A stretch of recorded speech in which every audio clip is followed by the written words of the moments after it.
আজকে আমরা কথা বলবো ডিপ্লোমা ইঞ্জিনিয়ারিং, বিশেষ করে মেকানিক্যাল সেক্টর। সো আজকের এই কম্পিটিটিভ দুনিয়া নিজেকে টিকিয়ে থাকতে হলে অবশ্যই নিজের স্কিলের প্রয়োজন আছে। আমাদের অনেকেরই ধারণা হচ্ছে আমরা তো একটি সরকারি জব করব, তাহলে আমার কেন স্কিল শিখতে হবে? সো দেখুন, এজ এ ইঞ্জিনিয়ার আপনাকে অবশ্যই স্কিল জানতে হবে, আপনাকে স্কিল শিখতেই হবে, কারণ উইদাউট স্কিল আপনি কম্পিটিশনে থাকতে পারবেন না। সো কম্পিটিশনে থাকার জন্য আপনাকে অবশ্যই আপনার স্কিল রাখতে হবে।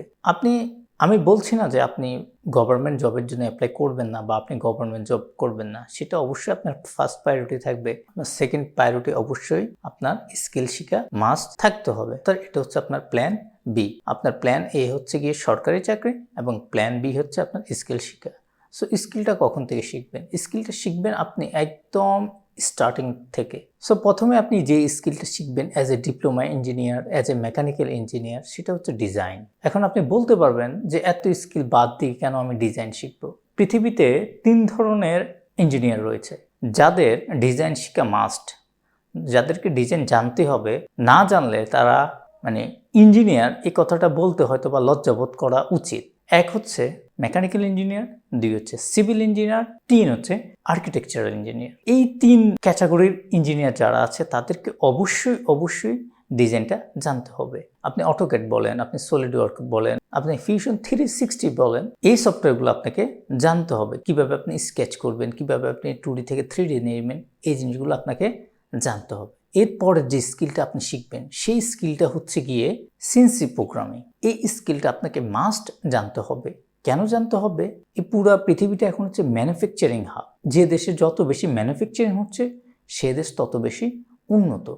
আর এই ম্যানুফ্যাকচারিংটাকে কিন্তু লিড করতেছে সিএনসি সেক্টরটা।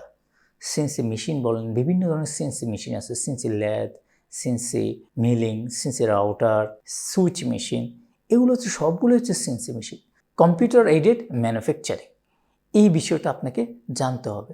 এই বিষয়ের মধ্যে কী আছে, যেমন মেশিন অপারেশন, এটা আপনার প্রয়োজন নাই, তবে আপনি শিখলে কোনো ক্ষতি নাই। এর মধ্যে ইম্পর্টেন্ট যেটা সেটা হচ্ছে প্রোগ্রামিং, অর্থাৎ এই সিএনসি মেশিনগুলোকে কীভাবে প্রোগ্রাম করতে হয়। জেনে রাখা ভালো যে সিএনসি মেশিনগুলো কিন্তু হাতে চলে না, এগুলো হচ্ছে কম্পিউটারের মাধ্যমে প্রোগ্রাম করে দিতে হয়। সেই প্রোগ্রামের মাধ্যমেই এই মেশিনগুলো চলে থাকে। প্রোগ্রাম মানে হচ্ছে ইনস্ট্রাকশন দেওয়া। যখন আপনি মেশিনগুলোকে প্রোগ্রামিংয়ের মাধ্যমে ইনস্ট্রাকশন দিবেন তখন ওই ইনস্ট্রাকশন অনুযায়ী হচ্ছে মেশিনগুলো চলবে। এরপরে যে স্কিলটা আপনি শিখবেন সেটা হচ্ছে ম্যানুফ্যাকচারিং প্রসেস, অর্থাৎ একটা ইন্ডাস্ট্রিতে কি প্রসেসে একটি প্রোডাক্ট ম্যানুফ্যাকচারিং হয়, এই প্রসেসটা আপনাকে অবশ্যই জানতে হবে। এই প্রসেসটা যদি আপনি না জানেন তাহলে একটা ইন্ডাস্ট্রিতে আপনি যখন প্রবেশ করবেন তখন কিন্তু আপনি বুঝবেন না তাদের প্রসেসটা কীভাবে, অর্থাৎ তারা কীভাবে কাজ করে, কোন একটা প্রোডাক্ট কীভাবে কাজ করে, প্লাস্টিক প্রোডাক্ট কীভাবে ম্যানুফ্যাকচারিং হয়, স্টিল প্রোডাক্ট কীভাবে ম্যানুফ্যাকচারিং হয়, এসএস কীভাবে ম্যানুফ্যাকচারিং হয়, ডাইকাস্টিং কীভাবে হয়, শিট মেটাল কীভাবে তৈরি হয়, এই প্রসেসগুলো আপনাকে স্টেপ বাই স্টেপ জানতে হবে।